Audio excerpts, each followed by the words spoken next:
Hello, and welcome back to Think Yourself Healthy podcast. I'm your host, Heather Barbieri. Before we dive into this episode, I just want to remind you that if you take a screenshot that you're listening and tag us on Instagram, we'll send you a 15% off discount for the 8-week Retrain Your Brain program. Just take a screenshot and tag me at Heather Barbieri RDN. Thanks for listening, and let's get right to it. Hello, everybody. Welcome to today's episode of Think Yourself Healthy. I have special guest, Dr. Elia, with me, and I am so excited to chat all things happiness. He's known as America's #1 happiness doctor. Thank you so much for being with us today. Well, it's my pleasure. Thanks for having me on your show. I am ready. I've been ready to do this for, when you're in alignment with your calling in life, you're always ready. It's not like you have to prepare for something because you speak from the heart and you speak about something that you know deeply and that you care about deeply. So that makes all the difference. I don't have to prepare per se. I'm just show up and let's have a beautiful conversation about happiness and wellness. Mm-hmm. So, Dr. Elia, tell us a little bit about you and how you became America's #1 happiness doctor. It's funny that because the happiness aspect of my personality, Heather, goes all the way back to the first day, the day I was born. And I know that sounds like a very peculiar and strange thing to say, but, I was born a long time ago, gray hair, in Athens, Greece. Back in the day when they didn't have any like Facebook Live or there was no like recording of anything, just my mom and her OBGYN. So as the story was told me growing up, my dad, classic kind of Greek tough guy, smoking, drinking, shows up at the hospital. And I guess, I'm behind this little window with 4 or 5 other babies. We're all wrapped up in the same generic white blanket back in the day. So my dad comes up, and asks the nurse, which one's my son, And I guess at that very moment, I had a big smile on my face. So the nurse turns to my dad and says, your son, he's the happy one. And now I am branded as the happy one. So the story that I'm told growing up in my life, well, you came out of the womb happy. You've always been a happy kid. That's the story I'm told growing up, right?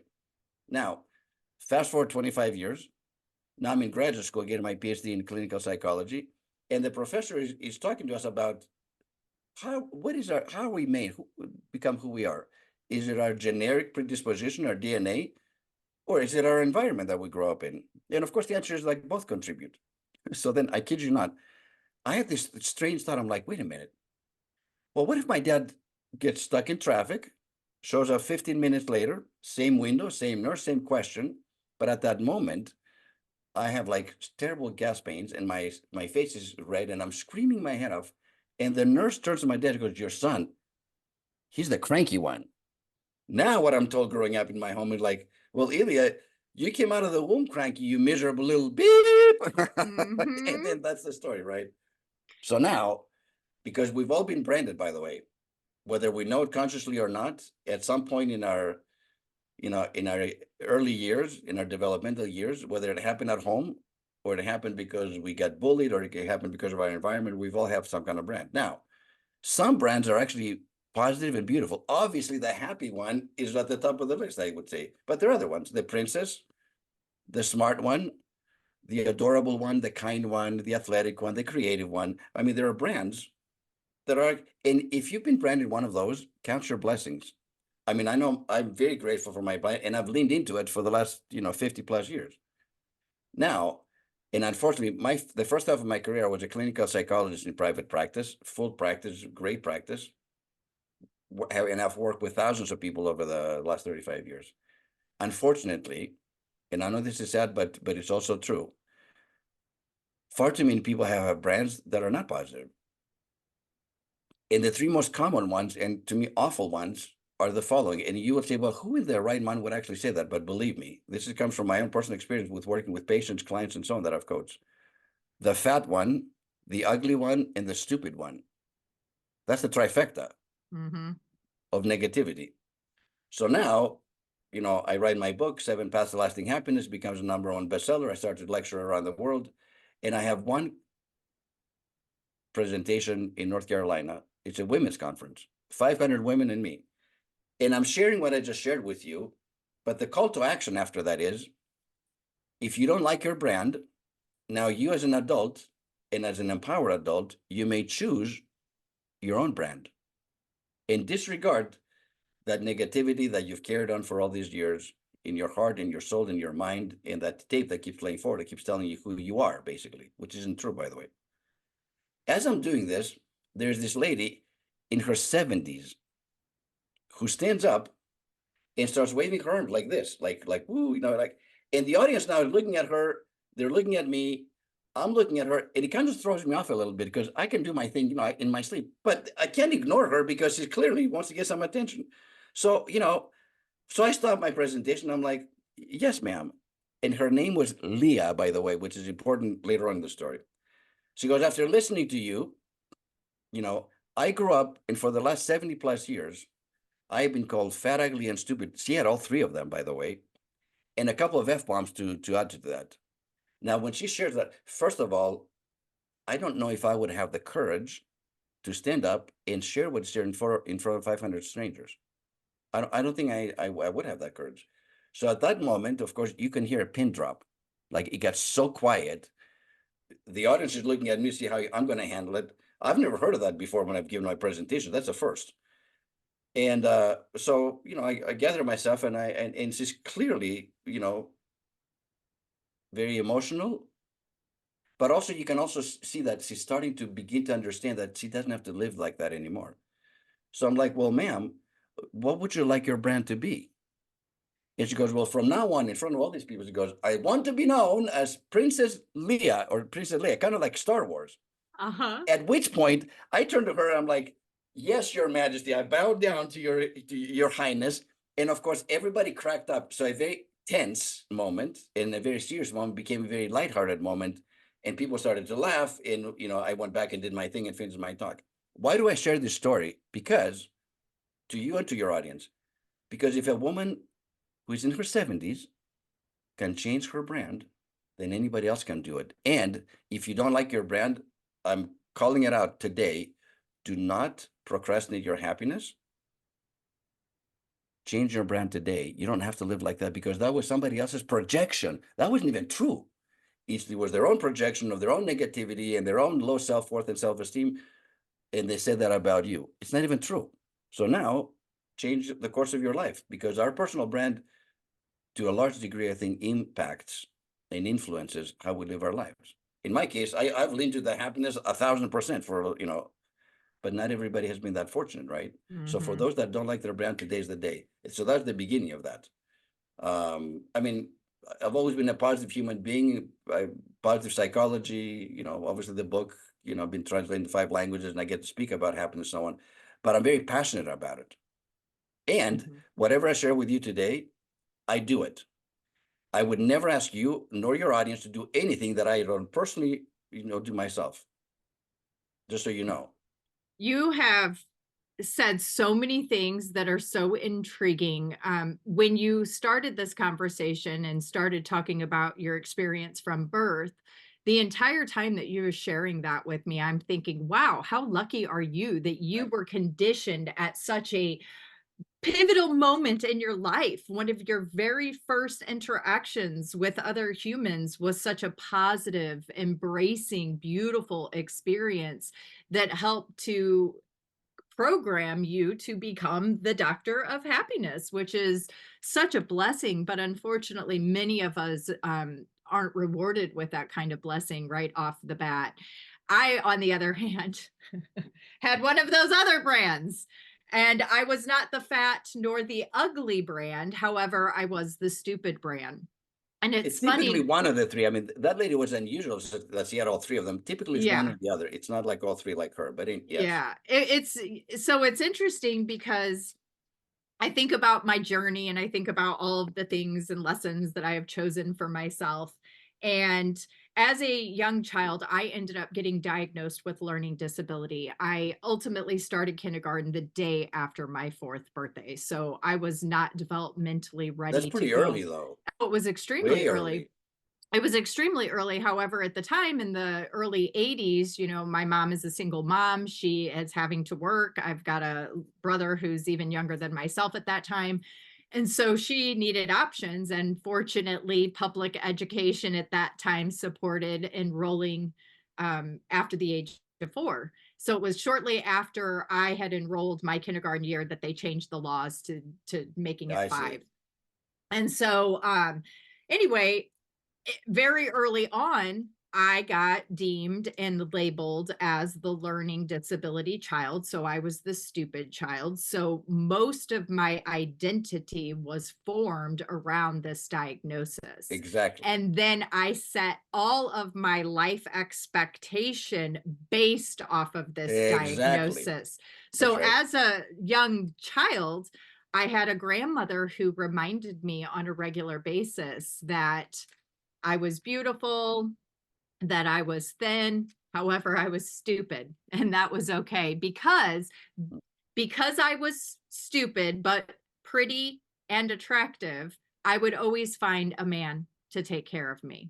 So early in Mm. childhood, I was conditioned to believe that the only value I had Are your was my looks. beauty, and Yes. that as a result of my aesthetics, my beautiful aesthetics, I would find safety and survival through the means of another taking care of me. And how many So, young girls, young women, and women fall in that category, what you oh just my described? gosh. Oh my gosh. Well, the reality is that we're kind of conditioned that way through, all of the things that we're exposed to, and Disney, these fairy tales, these stories being a huge contributor to all of that. I often talk about, love and how women are just conditioned to fall in love. We can fall in love with anything and anyone. We can put anything into that spot because it's all about the idea of what love is, and it has nothing to truly do with love. So in my opinion, I think that men, when they fall in love, their love tends to be more loyal. Mm. As to women, we can just kind of put anyone in that place and fall in love. It's really easy. We've been taught really early on how to do it.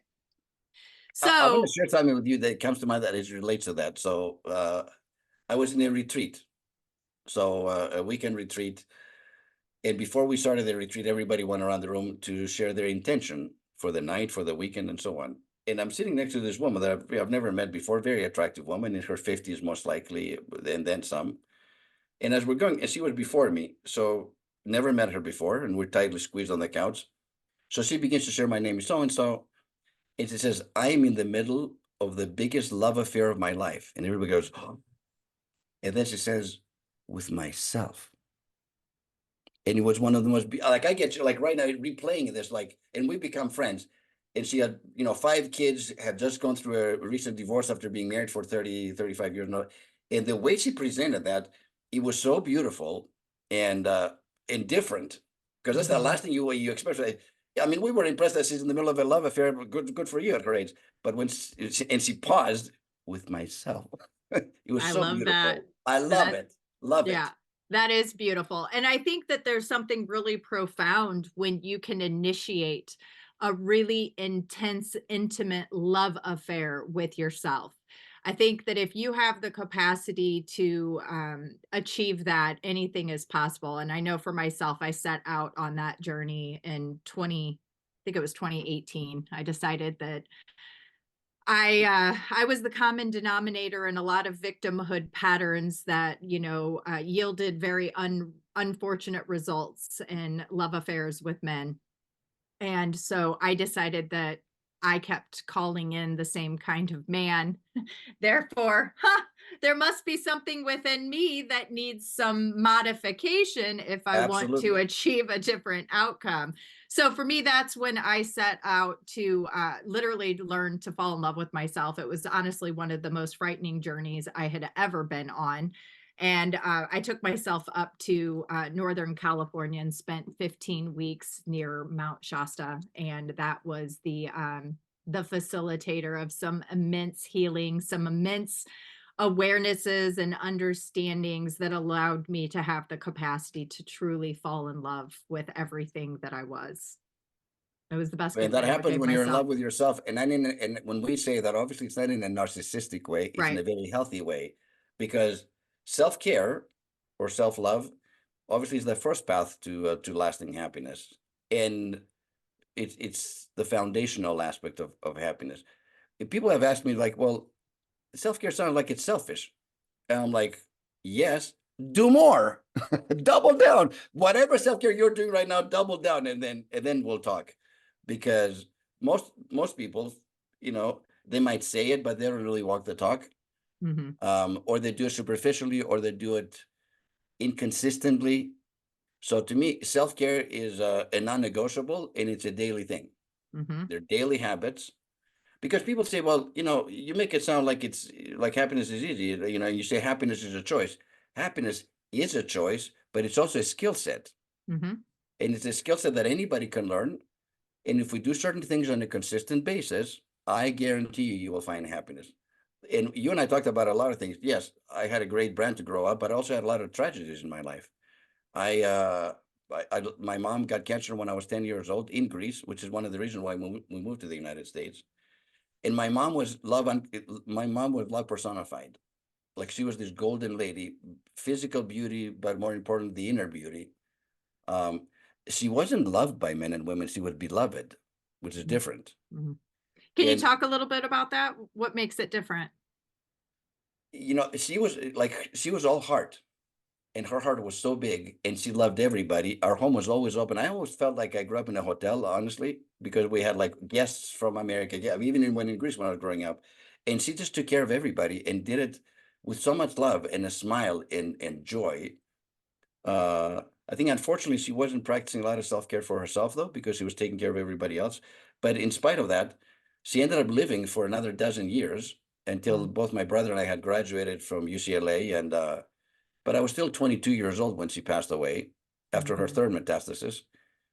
And before she died, and I was a mama's boy.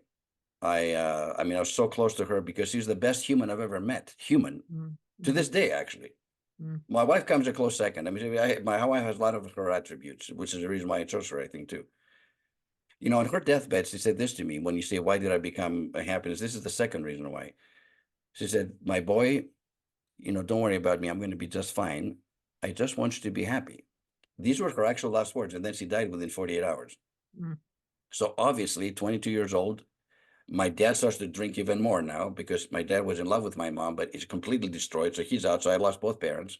My older brother left because he's on pain. So I went from having this amazing family to nothing, like somebody threw a freaking grenade in it. And for the next year, I literally didn't want to get out of bed. It's not that I would have committed suicide, but I remember having consciously like, God, if I get hit by a bus today, I'm good. I just want to be home with my mom. So it was hard. I mean, I was survival mode, clearly, just pure survival, nothing else. There was no thriving in that first year. But on the 1-year anniversary, something bizarre happened to me.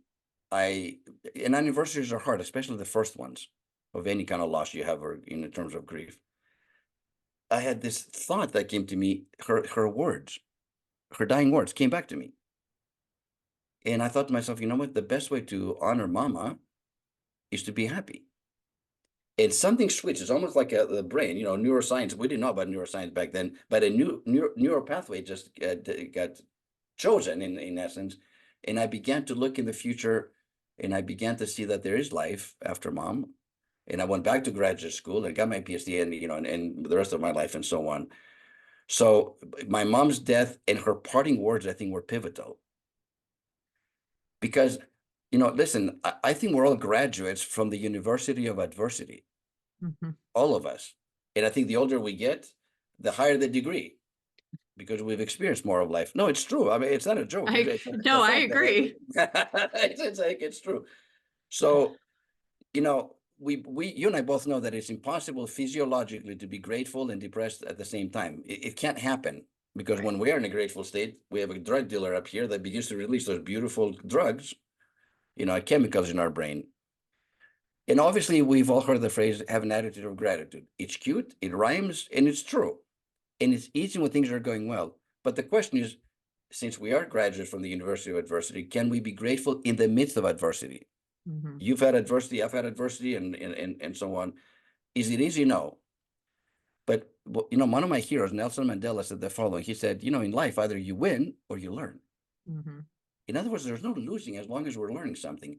And whatever you and I have accomplished, and everybody else listening to your audience, is forget about our wins. I mean, those are great. And I'm very grateful for them. But honestly, the greatest growth has happened in the midst of the adversity, when we were outside of our comfort zone, when we got rejected. And by the way, rejection is God's protection. I want you to think about that. Like, when you look back, when you're going through it, it sucks. Let's be honest.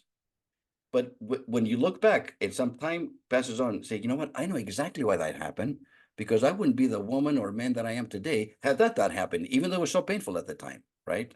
Mm-hmm. And it was out of, our human frailties, our weaknesses, whatever, whatever happened, the rejection we endured, the pain, the abuse, whatever the case may be. I know exactly, because now you look where I'm at now. And Mm-hmm. a lot of those things wouldn't be here without that. So I say, yes, adversity is real. It happens every day. Nobody can avoid that, honestly. But it's how we deal with it. And initially, human nature, and this is my clinical psychologist hat, is we go, why is this happening to me? Which is a victim mode statement. Why is this happening to me? As I had people say that even about the pandemic, and I'm like, it's also happened to 8 billion other people, not only you. I'm just saying, But to change that, to change the neural pathways, what if we were to say, God or the universe or your higher self, whatever, why is this happening for me? Changing the to me to for me changes the whole game. Mm-hmm. Because now we're seeing it as a way, this is actually for my greater good eventually. And the sooner we can get to that, the happier we'll be. Absolutely. I've recently had a situation that I feel speaks specifically to what you're talking about. It was late November, and I'm back in the Midwest. And prior to me making a big decision on September 1st of 2023, one of the thoughts that overcame me in this moment was, at least I have my car. Like, of all things, at least I have a vehicle and transportation at this moment. I may not be able to control all of this other stuff, but I've got a car. And so in my mind, I thought, this is, everything. I've got this vehicle. I've got my freedom. I have my transportation. I'll be able to figure this out. And so on November 29th of 2023, I'm driving in my car. It's evening. The sun is getting ready to set. I'm on the highway. I'm getting ready to get off onto another interstate. And I come upon dead stop traffic. The sun's setting. I'm coming up to the top of a hill. So I look in my rearview mirror and I realize this person behind me doesn't have they have no idea, because of the glare from the sun So in this moment, I had a choice, and I knew, okay, I don't need protection right now, because I am aware that I'm getting ready to be involved in a accident.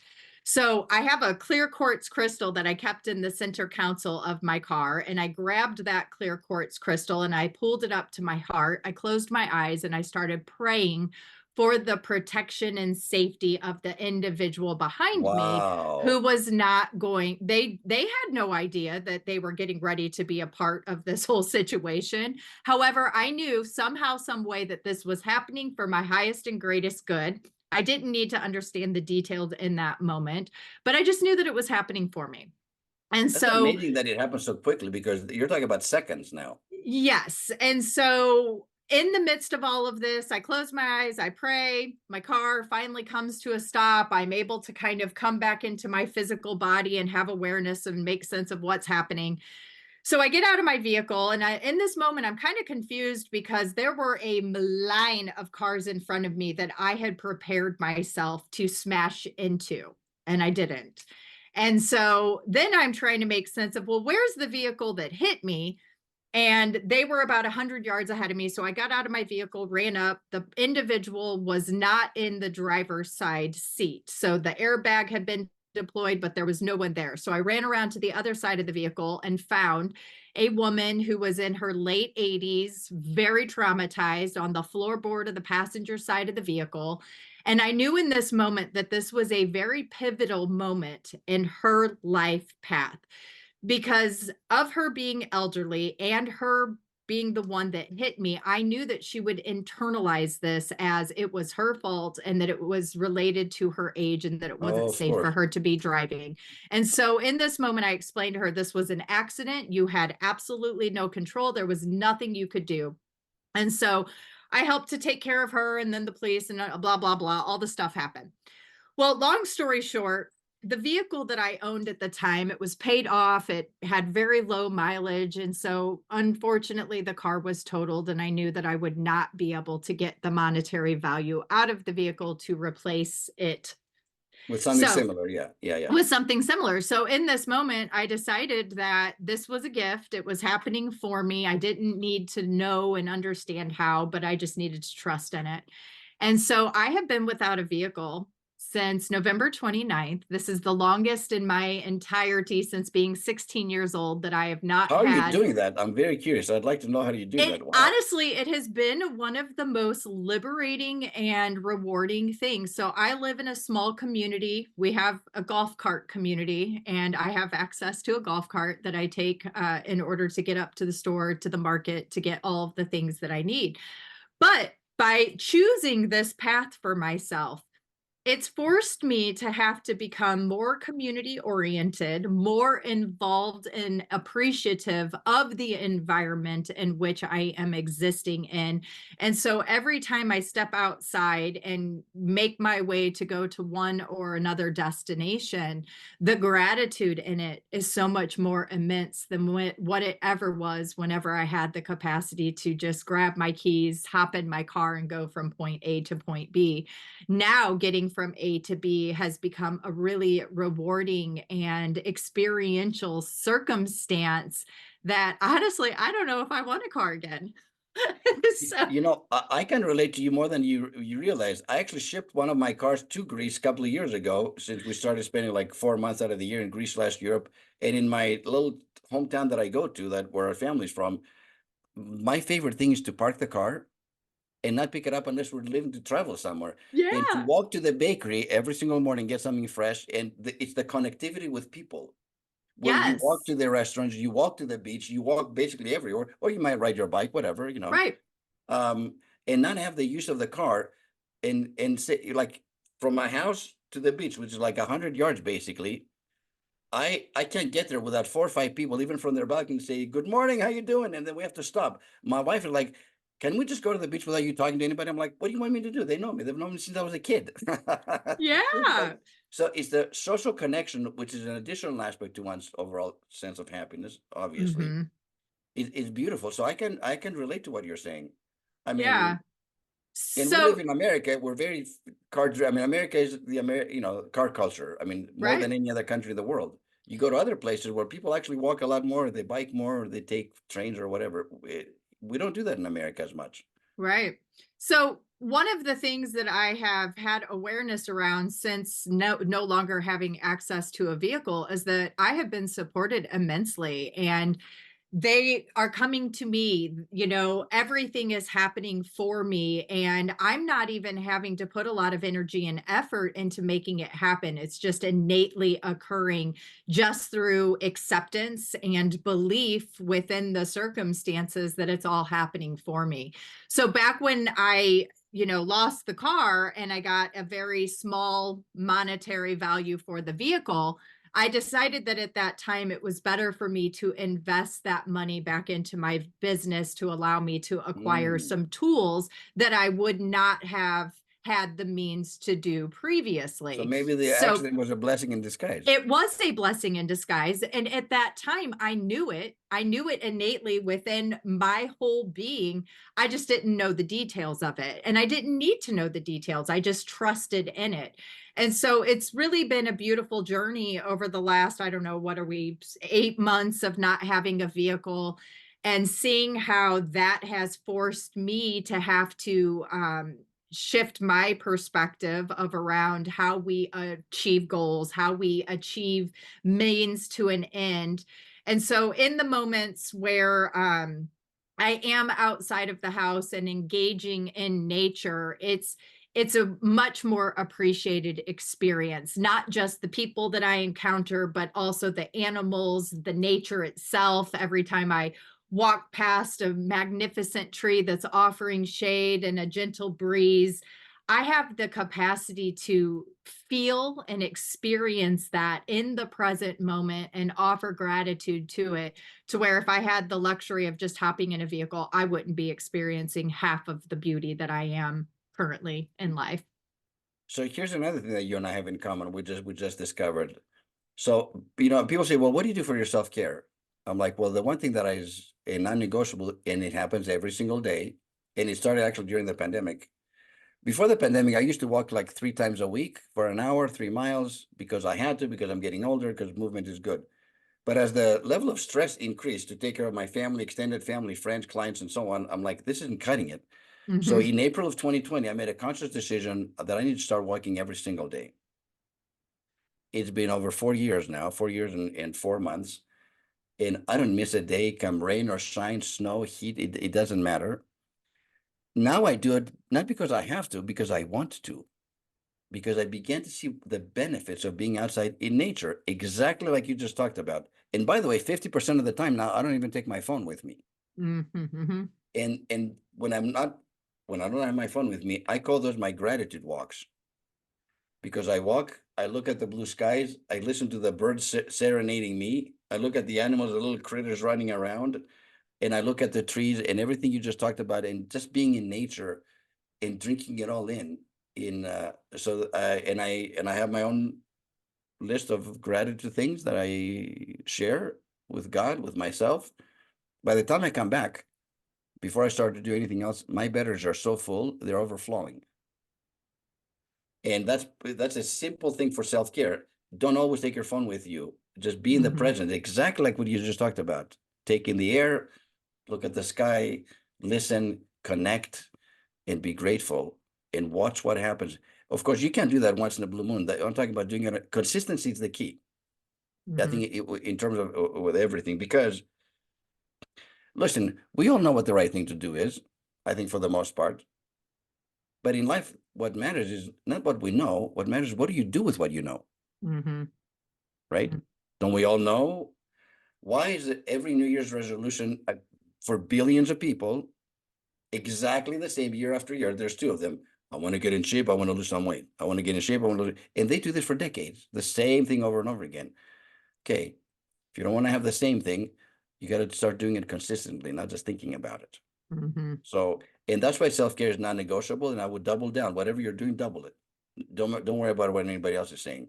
Well, and I think we also have to redefine what self-care is, because in my personal opinion, the self-care that I've applied to my life and its principles probably doesn't reflect what a lot of people define as self-care. And I'll give you a specific example. I remember in 2019, after I had dated myself for an entire year, it was a beautiful experience. I had the ability to do a lot of reflecting and a lot of observation around my behaviors, my tendencies, the thoughts that are associated with these things. And at the end of the day, what I ended up doing was developing what I called my self-care manual. And so in this owner's manual that I developed, I had the capacity to first and foremost recognize what my core fears were. What are the core fears that ultimately shape my personality and my behaviors on a regular basis? And then from these fears, what are the things that trigger these into reality for me? And then once they're triggered into reality, what are the patterns that I operate off of based off of the trigger in the core fear?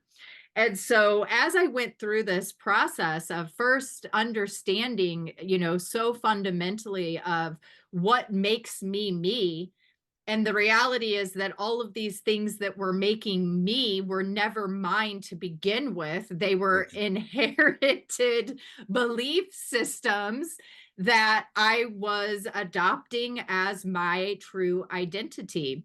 And they were creating a lot of pain and suffering for me because they weren't in alignment with who I truly was. These were just circumstances of my environment that shaped my belief system into thinking that was what my identity was. So once I had the awareness around all of this, then I had the capacity to understand what I needed in order to interrupt the pattern and encompass a new way of believing and behaving that was going to create a reality for me that was more suitable to what I desired. Of course.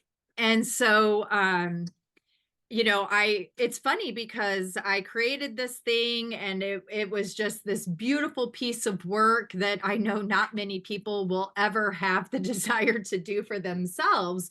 But for me, it was such a liberating exercise into self-awareness and understanding of what was needed in order to keep thriving. So I feel really blessed. I feel like I'm one of the very fortunate humans who have kind of unlocked the code But to anybody can creating. do that, though. That's not, you Exactly. and I don't have exclusivity on happiness and wellness and mindfulness and so on. Anybody can do that, but it does take self-awareness. Yes. So It that's has where I to was start with that. going with this, is that I'm not unique in the that I've done this, that anyone has the capacity. The problem is that most people don't even have awareness that this can exist for them.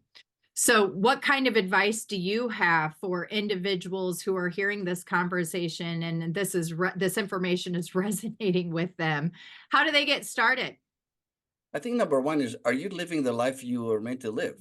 Like when you were a young girl or a young boy, and at this time, is this where if you are, that's great. Then you're living into your purpose. That's wonderful. And you're manifesting a great life. Or are you off by 10 degrees? Or are you completely off? Like you're living somebody else's life. This isn't even the life you have always wanted. So you got to get real and look in the mirror. And if you're close to your purpose, great, good for you. Express gratitude and continue to lean into it and do it. But I think for most people, they're not. And my experience is like so many people have come to me when they have a midlife crisis. So after a while, I started thinking about that. I was like, why do we have to wait until this crisis? Why don't we have a midlife reflection? Like Because that's a that. little bit more preventive. Reflection is actually a good thing to ponder, to sit, to think about, and to reflect before you've gone off the deep end. And it's less expensive, not only monetarily, but emotionally, I'm talking about, and spiritually and so on.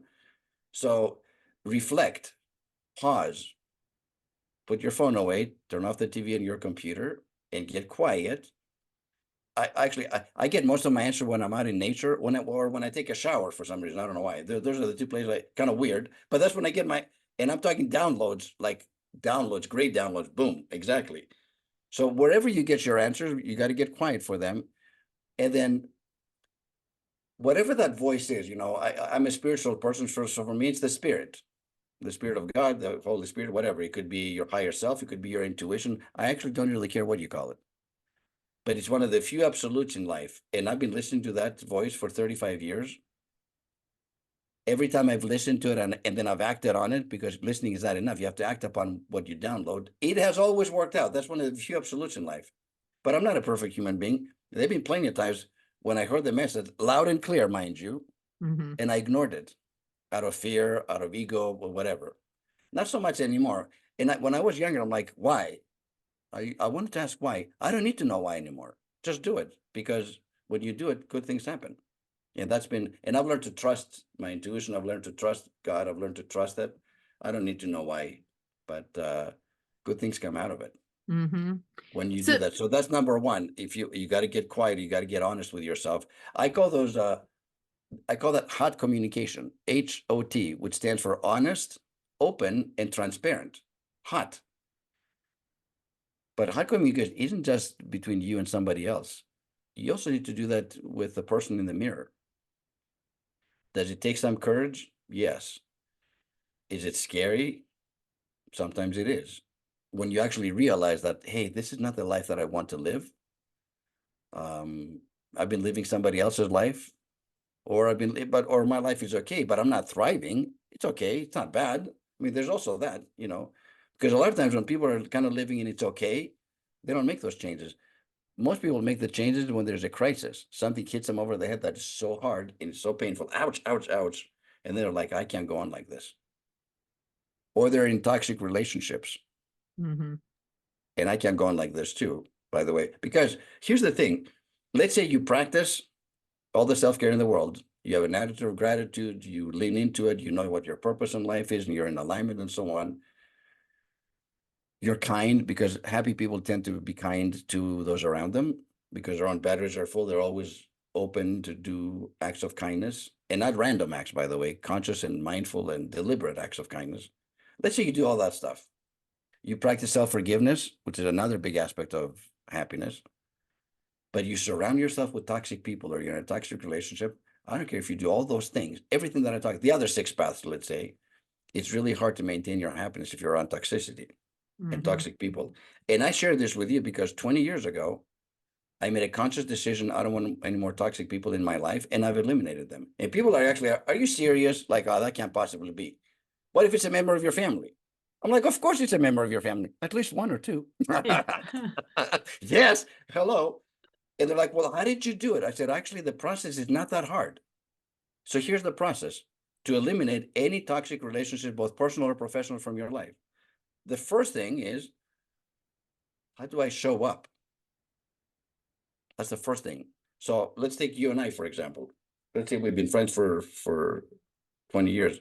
I will come up to you and say, Heather, do I treat you with love, kindness, and respect for the most part? And you say, well, yeah, for the most part you do. I'm like, okay, great.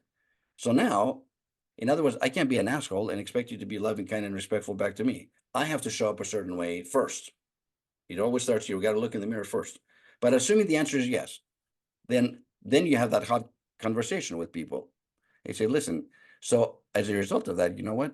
I expect you to be loving, kind, and respectful back to me. And if you don't, then we have 3 options. One of them is, I'm going to completely cut you off out of my life. You're gone. You're done. If it's a member of your family, this is where people push back when I share this. Maybe it's a little bit harder. Number 2, we're going to have a very superficial relationship. So every once or twice a year, I'm going to text you, happy birthday, how's the weather in the Midwest, and Merry Christmas, whatever. Or if you want to have a deep and profound relationship, which I want to have with you, you're going to need to show up very differently from now on. And take some time to think about it and come back and let me know what you want to do. And I'm okay with whatever happens, by the way. The third one is the best option. The first one is the worst. But most likely, if you don't do that, and if we're especially related or connected, it's going to be the second one, a very, very, very superficial relationship. So there you have it. And then people either step up. My experience is that people actually, when you set it that way and you hold on to those boundaries, you don't waffle, wobble, or you're like, no, I'm going to stick to them. Most people actually step up to their higher selves. So you're actually doing them a favor, but actually raising the bar of how you expect them to treat you. And that's how it's done. Absolutely. I think that's a beautiful example and something that I've had to demonstrate in my own life. I think that more often than less, when you hold the boundary and you maintain consistency, the outcome will always be favorable, especially for the other person in terms of their own reflection and growth. But the main thing is that you got to show up that way first. I don't want to, I mean, that's really big, because otherwise you have no moral ground to stand on. You can expect somebody to treat you well if you're not doing it. But as long as you do your part, you have every right to say, I'm not putting up with this toxic behavior anymore. So either you step up or you step out. Absolutely. And I'm okay. And you got to be okay either way, by the way. Yeah. If you choose to step out, then so be it. That's it. Yeah, I think that boundaries, I was not taught boundaries. Boundaries were not something that were modeled in my environment. I think I was in my early 40s before I even heard the word boundaries with a therapist. And I was like, wait, what? I know nothing. I know nothing of what you are speaking. And so it's really funny because I see and witness in my family dynamic where boundaries are still being blurred and violated. And I kind of chuckle to myself, around the lack of inconsistency amongst others and why their boundaries aren't honored, but it's a concept. I don't know. Right. So boundaries, I think, are a huge piece in terms of honoring our self-care, that boundaries are a part of self-care. And so self-care isn't always these pretty things that are, enjoyable. In my personal experience, I have found that self-care tends to be a lot more discomforting work initially, that has the capacity to bring you to a more enjoyable comfort zone. But society has kind of conditioned us to think of self-care as getting our nails done, receiving a Oh, it's so much more than that. massage, you know. That's so much more than that.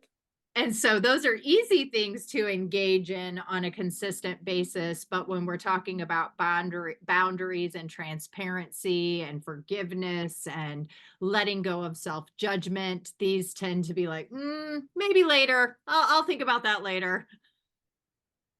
But you know what's interesting is, and speaking of that, I get to speak all over the world. And when I start my conferences, I ask a question before I even get into my topic, which is this. If you were to ask any parent, regardless of nationality, ethnicity, religious affiliation, gender, socioeconomic status, what would you like for your children? What's the answer to that question? I just want them to be, and then I take the mic, I just want them to be happy and healthy, right? So that's universal. So if we're so quick and we know the answer to that when it comes to our kids and grandkids and so on, shouldn't that also be true for ourselves? Right? Mm-hmm. How about I just want me to be happy? Not just them. That's easy. Mm-hmm. Right? So that's why I say do not procrastinate your happiness, especially in the post-pandemic world. Most people live their lives with a laundry list of when. Mm-hmm. When I'm in the right relationship, when I have kids, when the kids grow up, when the kids get married, when I have grandkids, when I have enough money, when I'm in the right relationship, when. Well, you know what? Forget all the whens. Yes. Live your best life now. Don't procrastinate your happiness. Invest in yourself. Practice self-awareness like you talked about. Eliminate toxicity from your life. Practice self-care, self-forgiveness, gratitude, purpose. I mean, that's it. And be kind to those around you. And that is a recipe for a wonderful, wonderful life. And given that we only have this life right now, I don't know about any other lives right now, at least, that's it. And manifest a beautiful, loving, kind, tender, sweet life. Wise words, my friend. Wise words. I think that these are principles that we all have the capacity to embrace and live by. And if we can encompass that and embody that, we have the capacity to truly live a very fulfilling, purpose-based, happy life. And again, I think that at the end of the day, that's all we're trying to achieve is that being presently happy. And people say, well, what's your definition of happiness? I'm like, you know what? I can give you mine, but I think Aristotle, since I'm Greek, 2,500 years ago, said the most amazing thing. He said, happiness is the whole purpose and meaning of life, the whole aim and end of human existence. Wow. Think about what he said. So true. So I'm not going to, mess with his perfection. So I'm going to say that's the statement. The whole purpose and meaning of life. This is what we're here to do, right? I agree. And I think that humanity is in a very unique place right now where, energy cannot be created nor destroyed. It's just transferred. So if we can all lean into that place of gratitude, we can encompass happiness at an energetic level that will be contagious and have an impact on others. So how lucky are we to be here having this experience during this time? We're badasses. Absolutely. And remember that when the happiest version of you is walking around on this planet, you make this world a better place because that energy, just like you said, emanates from us. Yes. And happiness is attractive. Happiness is sexy. Yes. I know people are attracted. People that are happy, they're drawn to them. Why? Because, hey, I want to have whatever she's drinking, whatever Kool-Aid that is. I want some of that. Absolutely. Yeah. It's funny. I have a conversation frequently with others. Walmart was my least favorite place to ever visit. Like I literally would have to prepare myself for the doom and gloom of having to go in there to get the basic necessities of life, right? And so with the shift that I've made within my own personal existence, I enjoy going to Walmart. I embrace going to Walmart. I love going to Walmart because when I have the capacity to walk through Walmart, encounter all of the different dynamics and adversity within just that one place, and walk back outside and be just as happy and fulfilled as the moment that I had entered into that building, that's when I know I'm winning at life. When I am in control of my perspective and ability to maintain a positive, joyful outlook despite all of the chaos in which I am encountering, to me, that's the evidence that because I you need. control you control the attitude. You can go into any retail space and be miserable, or you can go and come out and be just as well, but that you control that part. Yeah. So I There's some think for a things in lot life of, we don't control, but we do control our attitude. absolutely. And I think it's important. We need little tests every once in a while to remind ourselves of how far we have evolved. So if anyone like me has dreaded Walmarts due to the energy walking in, this is a great place to really demonstrate how far you've come and how easy is it for you to ebb and flow in whatever the dynamic might be, and And really, whatever you and I shared here today, I would say to your audience, put into practice. Like, don't take it back, put into practice. You and I have put these things into practice. Yes, absolutely. And consistently so. So I'm curious for you, how long have you been practicing the mindfulness in which you approach each day? I mean, I think it's been an evolution of the last, I would say 20 years or so. I think it's grown even more. I think the pandemic actually, I call it the great pause. Like some giant finger from the sky came down and pressed the pause button on society, on humanity, on life. It gave a lot of people and you see this. We had a lot of time to think. We went from being human doings to really transition to becoming human beings. Mm-hmm. And saying, is this what I want out of my life? Yes or no? And if it's no, then what do I need to do to change the course for the remaining of my life? So I think certainly the last 4 or 5 years have increased that transformation, I think. I agree. Well, Doctor, I cannot thank you enough for being here with us today and sharing all of your great wisdom. It has truly been an honor to be in the presence of such a happy individual. Just through your being, you're providing such a gift to the world. So thank you for all that you do and all that you attempt to achieve on a regular basis through your interactions and just being. Thank you. It's my honor. And thank you for being here. What a great conversation. We could have talked for another hour, but oh, easily. I think we'll have to do it again. So where can the audience find you to connect a little deeper? Yeah, LinkedIn is one place, or my website is dreliagourgouris.com, just the name, or Instagram, Facebook, whatever. And I'm very open. I would love to connect with you, and look forward to you and I specifically having more of these conversations for sure. Absolutely. Absolutely. Well, thank you again. Thank you. Thanks for listening to the Think Yourself Healthy podcast. Do me a favor, and if you loved this episode, please go leave a review. Reviews help make sure that this content reaches more people so that we can continue to heal as a collective. Remember to take a screenshot that you're listening and tag us on Instagram at Heather Barbieri RDN for a 15% discount on the Retrain Your Brain program. See you next time.